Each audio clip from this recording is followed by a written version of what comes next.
There's kind of something deeply spiritual about how this worked out. To come here to Biltmore, when they decided to open up their archive, that had it not been for the archive here at Biltmore Estate, I would not have been able to really complete that dissertation. It would have been very difficult. I waited 2 months after they said that they would open the archive.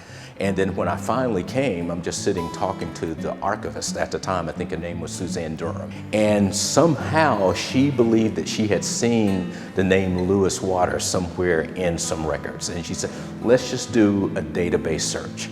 And I'm thinking, there's not a connection with the estate. So I was deeply, deeply blown away when we got 3 hits. We go into the stacks, and there are 3 handwritten letters from what becomes my great-grandfather. I was deeply shocked by that when I saw those.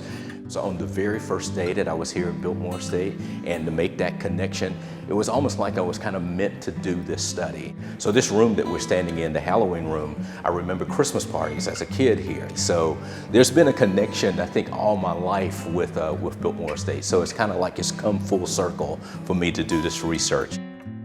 My main professor was Dr. Harry Watson in the history department. He worked with the late historian John Hope Franklin, who was also co-chair of my dissertation committee. They worked together to kind of guide me through this project.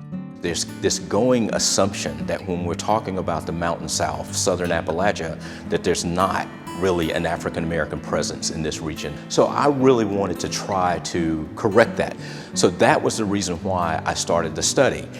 I didn't do it to try to dig into family history. That was just kind of a nice benefit to doing that study. So I feel like Chapel Hill played a very important part in the work that I was able to do then, and I think even now, serving in this role as the Deputy Secretary for Archives and History.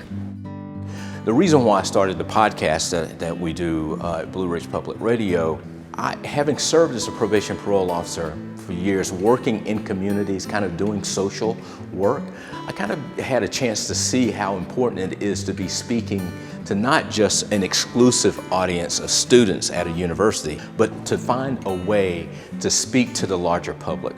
I am a person who's out here kind of advocating for the study of history. This was a passion for me to study history.